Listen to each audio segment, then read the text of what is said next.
एक बार आप इस पिक को देखो, इसमें जो आपको लड़की दिख रही है ना, अब वो इस दुनिया में नहीं है। इस लड़की का नाम है निक्की यादव, जो कि अभी सिर्फ 22 साल की थी। इस लड़की का कत्ल हो चुका है। एक शख्स ने चार्जिंग केबल से इसका गला घोट करके इसे बहुत ही बेरहमी तरीके से मार डाला। पर आपको शौक तो तब लगेगा जब आपको ये पता लगेगा कि इसे मारने वाला कोई और नहीं बल्कि इसका बॉयफ्रेंड साहिल गहलोत है। तुम बस एक बार ये चीज़ इमेजिन करो कि क्या होगा जब जिससे तुम दुनिया में सबसे ज़्यादा प्यार करते हो वहीं तुम्हारे जान का दुश्मन बन जाए। इन दोनों का रिलेशनशिप 5 साल पुराना था और इन्होंने एक मंदिर में जाके शादी भी की थी और इन दोनों के बीच काफ़ी ज़्यादा प्यार भी था। तो फिर रातों रात आखिर ऐसा क्या हो गया कि साहिल ने निक्की को मार डाला और जिस दिन उसने निक्की की हत्या की ठीक उसी दिन उसने दूसरी शादी भी कर ली। पूरे सच को जानने के लिए इस वीडियो को एंड तक जरूर देखना। Another chilling Shraddha Walker-like murder case has taken place in the national capital. Nikki Yadav, a 25-year-old girl, was brutally murdered for confronting her live-in partner साहिल गहलोत, जो कि नजफगढ़ का था। उसने 12th क्लियर कर ली थी और उसे एसएससी की प्रिपरेशन करनी थी। तो वह एसएससी की प्रिपरेशन करने के लिए दिल्ली आ जाता है और दिल्ली के उत्तम नगर में एक इंस्टीट्यूट में एडमिशन ले लेता है। वहीं दूसरी तरफ निक्की यादव, जो कि हरियाणा के झाझर नगर की रहने वाली थी, उसकी भी 12th कंप्लीट हो गई थी और उसे भी अपने नीट की प्रिपरेशन करनी थी। इसीलिए वो दिल्ली में आके शिफ्ट हो जाती है और वो दिल्ली में उत्तम नगर के आकाश इंस्टीट्यूट में एडमिशन ले लेती है। साहिल और निक्की जिस मकान में रेंट पे रहते थे वो उत्तम नगर से थोड़ी दूर पे था, इसीलिए वो बस से आए जाया करते थे। बस के सफ़र के साथ ही उनके प्यार का भी सफ़र स्टार्ट हो गया। उन्होंने पहले एक दूसरे को देखा, फिर नंबर एक्सचेंज किया, फिर उनकी बातें हुई और उन्हें एक दूसरे से प्यार हो गया। पर उन्के प्यार का सिर्फ एक ही दुश्मन था, वो है इंटरकास्ट मैरिज। वो दोनों ही अलग अलग कास्ट से थे, इसीलिए घर वाले तो उनकी कभी शादी करवाने वाले नहीं थे। इसीलिए उन्होंने सोचा कि वो एक दूसरे कमिटेड भी हैं, तो उन्होंने एक आर्य समाज के मंदिर में जाकर एक दूसरे से शादी कर ली और शादी के बंधन में बंध गए। पर उन्होंने ये बात किसी को भी नहीं बताई। पर इस बात की खबर इन दोनों के परिवार वालों को बिल्कुल भी नहीं थी। कुछ टाइम के बाद कोरोना आ गया, जिसकी वजह से इन दोनों को गाँव जाना पड़ा। गाँव जाने के बाद भी ये रेगुलरली एक दूसरे से बात करते थे। फिर कुछ समय के बाद जब कोरोना का कहर थोड़ा कम हुआ तो ये वापस दिल्ली में आ गए, जिसके बाद वो दोनों ही आकर के अपने एंट्रेंस एग्जाम देते हैं। बट अनफॉर्चुनेटली उन दोनों का सिलेक्शन नहीं हो पाता है, जिसके बाद वो सोचते हैं कि आखिर उनका सिलेक्शन नहीं हुआ तो क्या हुआ। वो एक बढ़िया सी यूनिवर्सिटी से अपना ग्रेजुएशन कर लेते हैं। इसके लिए वो नोएडा के एक यूनिवर्सिटी में एडमिशन ले लेते हैं और अब वो डिसाइड करते हैं कि अब वो लिविंग में रहेंगे। यानी कि वो दुनिया के नज़र में तो लिविंग में रहने वाले थे, पर उन्होंने सबसे छुप कर शादी तो कर ही ली थी। जिसके बाद वो फिर एक दूसरे के साथ बहुत ही राजी खुशी से रहने लगते हैं। पर कुछ दिनों के बाद उन दोनों को हॉलीडेज आ जाते हैं और वो दोनों अपने अपने गांव चले जाते हैं। साहिल गहलोत अपने गांव नजफगढ़ पहुंचता है। वहां पे गांव में उसके पापा उसके लिए रिश्ता देख रहे होते हैं, पर उसने तो पहले ही निक्की शादी कर रखी होती है। पर वो अपने पिता के डर के वजह से उन्हें कुछ भी नहीं बताता है और ना वो निक्की को बताता है कि उसके पापा उसके लिए एक नया रिश्ता देख रहे हैं। हॉलीडे के खत्म होने के बाद दोनों ही दिल्ली वापस आते हैं, पर इस बार निक्की अपने बहन के साथ भी आती है।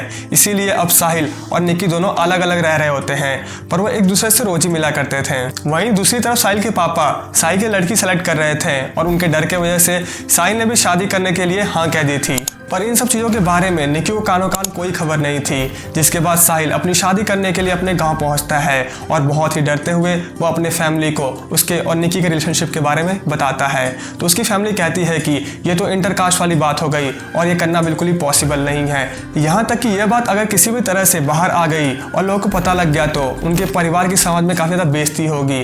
फिर साहिल के पापा उसको समझाते हैं कि बेटे तू पहले अपनी शादी कर ले, हम बाद में देख लेंगे कि निक्की का हमें क्या करना है। फिर आ जाता है दिन 9 फरवरी 2023, यानी कि साहिल के मंगनी वाला दिन। उस दिन साहिल निक्की से छिप करके अपने होने वाली वाइफ के साथ मंगनी कर रहा होता है। पर यहाँ पे एक ट्विस्ट आ जाता है। निक्की और साहिल की एक कॉमन फ्रेंड होती है जो कि साहिल के मंगनी में आ रखी होती है। वो साहिल के एंगेजमेंट की कुछ पिक्स क्लिक करती है और उन्हें अपने स्टेटस पे डाल देती है। वो स्टेटस निक्की देख लेती है। निक्की जैसे ये सब देखती है उसके पैर के नीचे ज़मीन फिसल जाती है। पहले तो उसको बहुत बड़ा शॉक लगता है, फिर वो खुद को संभालती है और तुरंत साहिल को फ़ोन करती है। बहुत बार कॉल करने के बाद साहिल फाइनली निक्की कॉल पिक कर लेता है। निक्की उससे कहती है कि तुम ये ठीक नहीं कर रहे हो, तुम मुझे धोखा कैसे दे सकते हो, हमारी तो शादी भी हो चुकी है और तुम मेरे रहते हुए कोई दूसरी शादी कैसे कर सकते हो। फिर निक्की साहिल को धमकी देती है कि अगले दिन यानी कि 10 फरवरी 2023 को जब उसकी शादी है, जब वो अपने सेकंड वाइफ के साथ शादी कर रहा होगा, तब वो मंडप में आ जाएगी और सबको अपना सच बता देगी। यह बात सुनकर के साहिल काफी ज्यादा घबरा जाता है, जिसके बाद वो फौरन सभी बातें जाकर के अपने पिता वीरेंद्र गहलोत को बता देता है। जिसके बाद साहिल का परिवार कहता है कि तुम किसी भी तरह से इस लड़की से पीछा छुड़ाओ। जिसके बाद साहिल और उसका परिवार पूरा मिल करके एक प्लान बनाता है, जिसके अकॉर्डिंग साहिल को वो कहते हैं कि तुम पहले इस लड़की को बात करने के लिए लिए बुलाओ और फिर अपने कार में बैठा करके इसे चलती हुई कार से धक्का देके मार डालना, जिसके बाद सभी को यही लगेगा कि ये सिर्फ महज एक कार एक्सीडेंट था जिसमें उस लड़की की जान चली गई और तुम भी बच जाओगे। प्लान के अकॉर्डिंग साहिल निकी को कॉल करता है और उससे कहता है कि वो अभी उससे मिलने आ रहा है, वो बात करेंगे साथ में बैठ करके और सभी चीज़ें ठीक कर देंगे। निकी ये बात सुनकर काफ़ी ज़्यादा खुश होती है और अपने बैग पैक करने लगती है और वो सोचती है कि किसी भी तरह से वो साहिल को कन्वेंस कर लेगी और इसके बाद वो दोनों कहीं भाग जाएंगे। साहिल करीब 1 बजे रात को निकी के अपार्टमेंट में पहुंचता है और निकी अपने दोनों बैग पैक करके घर से निकलती है और अपनी छोटी बहन से कहती है कि वो अपने दोस्तों के साथ ट्रिप पे जा रही है। जिसके बाद निकी आती है और साहिल कार में बैठती है। फिर उन दोनों की लड़ाई शुरू हो जाती है। निकी उससे बार बार कन्वेंस करती है कि उन दोनों कहीं साथ में भाग जाना चाहिए और जब सब कुछ सही रहेगा तो फिर वो वापस आ जाएंगे। फिर उनके घर वाले भी कुछ नहीं उनको बोलेंगे और उनको एक्सेप्ट कर लेंगे। पर साहिल कहता है कि वो अपने घर वालों के खिलाफ नहीं जा सकता है। उन दोनों में ऐसी बहुत देर तक लड़ाई चलती रहती है और साहिल इस फिराक में होता है कि कब उसे वो मौका मिल जाए जब वो निकी को कार से धक्का मार करके उसे मौत दे देगा और ये सब कुछ महज बस एक एक्सीडेंट लगेगा। पर उसे ये मौका नहीं मिलता है और फिर 9 तारीख से अगला दिन यानी कि 10 तारीख आ जाती है, यानी कि वो दिन जिस दिन साहिल की शादी थी। अब शादी वाले दिन दूल्हा अपने घर पे नहीं था, इसीलिए साहिल के घर वाले उसे बार बार कॉल करके बुला रहे थे। साहिल अपनी कार के साथ 8:57 पर निगम बोध घाट पे पहुंचता है, जो कि एक शमशान घाट होता है। वहां पे वो अपनी कार पार्किंग में लगाता है और कार के अंदर ही उन दोनों की दोबारा कहा सुनी जाती है और वो एक दूसरे से लड़ाई करना स्टार्ट कर देते हैं। उसके कार में एक चार्जिंग केबल होती है जिसे वो निकालता है और फिर वो उससे ही निकी के गले में डाल करके फंसड़ी लगा देता है और उसको बहुत ही तेज़ी के साथ खींच रहा होता है। निकी तड़प रही होती है और उसकी सांसें धीरे धीरे थम रही होती हैं और वो देखती है कि कैसे एक इंसान जो कि उससे एक टाइम पे सबसे ज़्यादा प्यार करता था आज वहीं उसके जान का दुश्मन बन चुका है। थोड़ी देर के बाद निकी की सांसें थम जाती हैं। कार के अंदर निकी की मौत हो जाती है पर कार के अगल बगल वाले को कुछ भी नहीं पता लगता है, क्योंकि साहिल के कार के जो विंडोज थी उस पर ब्लैक कलर का कांच लगा होता है जिसके अंदर कोई भी नहीं देख सकता है। साहिल निकी को मारने के बाद वो निकी के बॉडी को लेता है और सीट के साथ बैठा देता है और फिर उसे बहुत ही टाइटली सीट बेल्ट के साथ बांध देता है ताकि अगर गलती से कोई बाहर से निकी को देख भी ले तो उसे पता न लगे कि निकी जिंदा है या फिर मर चुकी है। निगम बोध के गार्ड साहिल के कार को आते और जाते देखते हैं पर वो उसके अंदर कुछ भी नहीं देख पाते हैं। निकी को मारने के बाद साहिल सबसे पहले अपने पिता वीरेंद्र को कॉल करता है और वीरेंद्र उसे आइडिया देता है कि निकी के बॉडी को अपने ढाबे पे ले जाके कहीं पे छुपा दें और शादी करने के बाद वो देख लेंगे कि उन्हें निकी के बॉडी को कहाँ पे ठिकाने लगाना है। और वो कहते हैं कि सबसे पहले साहिल अपने कज़न नवीन को, जो कि दिल्ली पुलिस में था, उसे कॉल करें। इसके बाद साहिल अपने कार के साथ अपने ढाबे पे पहुँचता है। ढाबे के अंदर वो अपनी कार को पार्क करता है और उसका मेन गेट बंद कर देता है। ढाबा उस दिन बंद होता है क्योंकि जो भी लोग ढाबे पे काम कर रहे होते हैं वो साहिल के घर पे उसके शादी में काम कर रहे होते हैं, तो उस दिन ढाबे की छुट्टी होती है। साहिल अपने कार में से निकी की बॉडी निकालता है और वो इधर उधर देखता है कि कहाँ पे वो निकी की बॉडी को छिपा सकता है। बहुत देर तक छानबीन करने के बाद उसके माइंड में आता है कि क्यों न वह निकी के बॉडी को एक फ्रीज़र में डाल दे ताकि उसकी बॉडी सड़े भी ना और उसे टाइम मिल जाए निकी के बॉडी को ठिकाने लगाने का।